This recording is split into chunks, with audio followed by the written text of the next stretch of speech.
नमस्ते, मैं हूँ Suman Bansal, tarot card reader, angel card reader.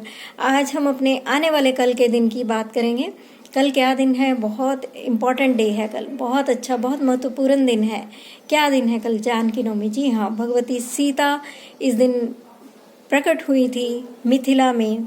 और सभी जानते हैं कि जनक जी ने जब हल चलाया था तो उस वक़्त भगवती सीता का वहाँ पर धरती में से प्राकट्य हुआ था और यही दिन उत्सव बन गया।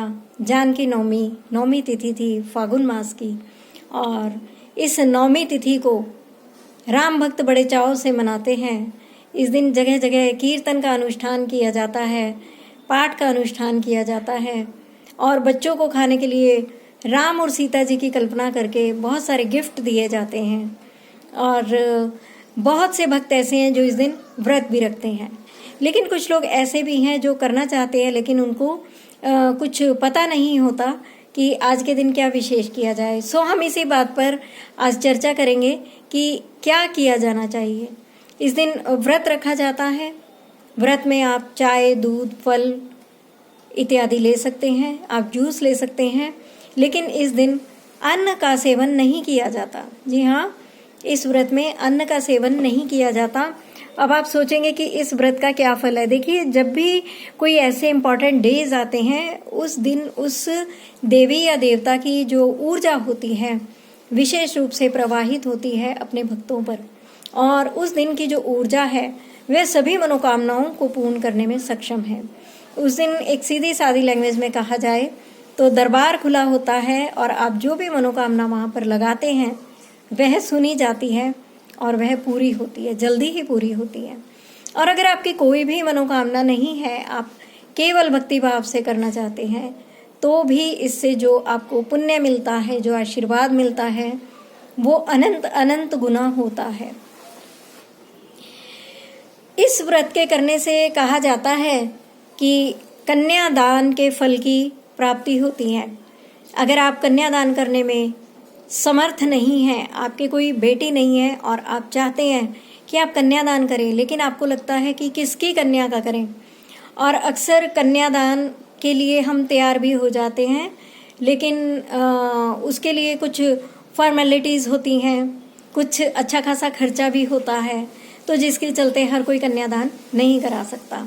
अब कन्यादान का लाभ लेने के लिए क्या करें? जी हाँ, आप जानकी नवमी का व्रत कीजिए, आपको कन्यादान के फल की प्राप्ति होगी। चारों धामों की यात्रा का फल जानकी नवमी के व्रत से मिलता है। जी हाँ, आप 4 धाम नहीं जा सकते। ऐसे ऐसे इम्पोर्टेंट डेज पर जब आप व्रत रखते हैं, उसका पालन करते हैं, उसको नियम से अच्छे तरीके से निभाते हैं, और आपको कोई कामना भी नहीं है, तो माँ भगवती चारों धाम की यात्रा का फल आपको क्यों नहीं देगी? अवश्य ही मिलेगा। शास्त्र ऐसा कहता है, ये मैं नहीं बोल रही, शास्त्र ऐसा कहता है। और अगर शास्त्र कहता है तो निश्चित तौर पर यह बात बिल्कुल सत्य होगी, प्रमाणिक होगी। हमारे ऋषि मुनियों ने अनुभव किया होगा, तभी तो उन्होंने लिखा। सो आप 4 धाम की यात्रा नहीं कर सकते, आप माँ भगवती का नाम लीजिए, आप माँ जानकी का नाम लीजिए और व्रत रखिए, और देखिए आपको कैसे उनका आशीर्वाद मिलता है।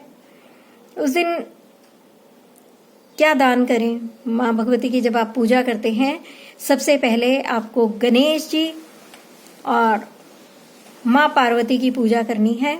अपने गुरुदेव का स्मरण करना है। कोई गुरुदेव नहीं है तो भी चिंता की बात नहीं, मैं अक्सर बोलती हूँ। तब आप अपने इष्ट को ही याद कर लें, और भगवती सीता, भगवान राम और उनके भाई, तीनों भाइयों सहित एक ऐसा चित्र हो, उसकी पूजा करें। और इस दिन सुहाग का सामान आप उनको माँ सीता को चढ़ाएं। पायल, चुटकी, मेहंदी, बिछुआ, 16 श्रृंगार का सामान चढ़ाने से विशेष फल की प्राप्ति होती है।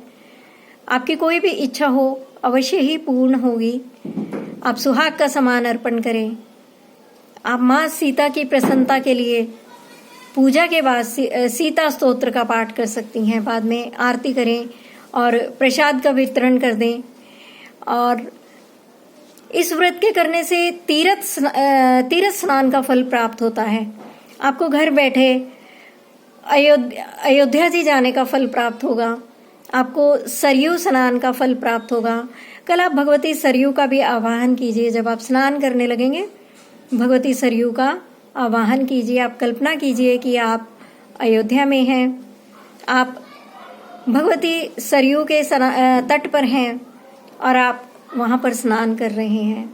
इस तरह से दिव्य भावों के साथ आप स्नान कीजिए और मैं आपको सच बता रही हूँ कि आपको बहुत अच्छा लगेगा। आपको लगेगा कि सच में आप अयोध्या पहुंच गए हैं, भगवती सरयू के तट पर हैं और माँ आपको अपना आशीर्वाद दे रही है, माँ आपको अपना दर्शन दे रही है। आप आनंदित और आह्लादित हो उठेंगे। आपको सभी धामों की यात्रा का फल मिलेगा, सभी देवों के दर्शन का सौभाग्य मिलेगा।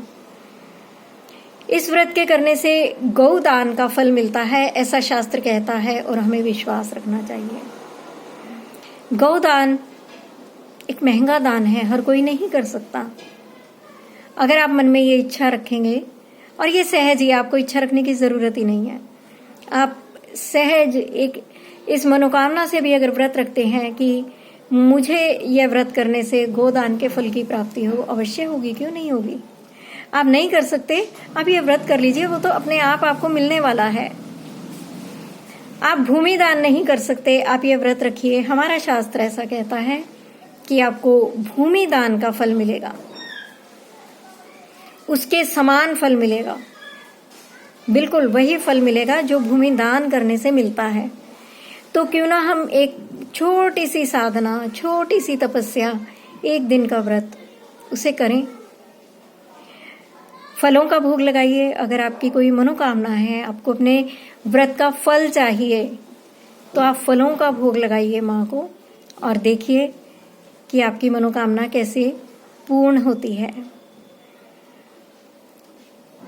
पति से प्रेम बढ़ाने के लिए अचूक उपाय है। पति की आयु बढ़ाने के लिए अचूक उपाय है। पति को दीर्घजीवी होने का माँ आशीर्वाद देती हैं। ध्यान रखिए, आप जब भी किसी देवी को सुहाग का सामान अर्पण करते हैं तो उनकी जो ब्लेसिंग्स होती हैं आपको मिलती हैं पति के लिए। पति से संबंधित सभी सुखों और सौभाग्य में वृद्धि होती है।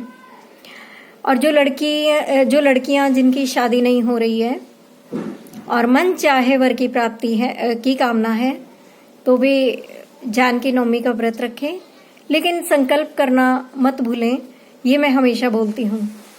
तो आप यह व्रत कीजिए और माँ भगवती का आशीर्वाद लीजिए, आपकी मनोकामना अवश्य पूर्ण होगी। माँ भगवती को आप पीले वस्त्र, पीली चीजें, लाल या पीली ऐसी ही चीजें चढ़ाएं, कोई अन्य चीज अन्य कलर की नहीं हो। अगर आप अपने घर पर ही भोग बनाना चाहती हैं तो उसमें दूध और गुड़ से बनी हुई चीजें अवश्य शामिल करें। आप जप कर सकते हैं और करने लायक क्या पाठ हो सकता है, आप जानकी स्तोत्र कीजिए, आप रामचंद्राष्टक स्तोत्र का पाठ कीजिए, आप रामचरितमानस का पाठ कीजिए। और एक बात और बताऊं आपको कि रामायण अपने जीवन काल में पढ़नी बहुत जरूरी है। मैं ये सभी को बोलती हूँ कि जिसने रामायण नहीं पढ़ी और बार बार नहीं पढ़ी, उसे जीवन जीने की कला नहीं आई, उसने सीखा ही नहीं कि जिया कैसे जाता है। तो आप इस दिन से शुरू कीजिए और प्रतिदिन 11 दोहे ही सही, रूटीन में 11 दोहे डेली करिए और फिर आप देखिए आपको कैसे आनंद की प्राप्ति होती है, कैसे सुख की प्राप्ति होती है। आपके घर में अगर कलह कलेश रहता है तो ये प्रॉब्लम आपके घर से निकल जाएगी। घर के सदस्यों का आपस में प्रेम नहीं है तो प्रेम में वृद्धि होगी, आपके मान सम्मान में वृद्धि होगी। जैसे जैसे आप रामायण का अनुष्ठान अपने घर में बार बार करते रहेंगे तो राम राज्य आपके घर में साकार हो उठेगा। इससे ज्यादा मैं आपको इस अवसर पर और क्या बताऊं। आप विश्वास कीजिए और आप आगे बढ़िए और इस व्रत को कीजिए इस पार्ट को शुरू कीजिए और मुझे जल्दी ही एक अच्छा सा फीडबैक दीजिए। वीडियो अच्छी लगती है तो प्लीज़ लाइक, शेयर, सब्सक्राइब करना मत भूलिए और प्लीज़ नीचे कमेंट बॉक्स में कमेंट जरूर कीजिए। इसी के साथ विदा लेती हूँ। नमस्कार।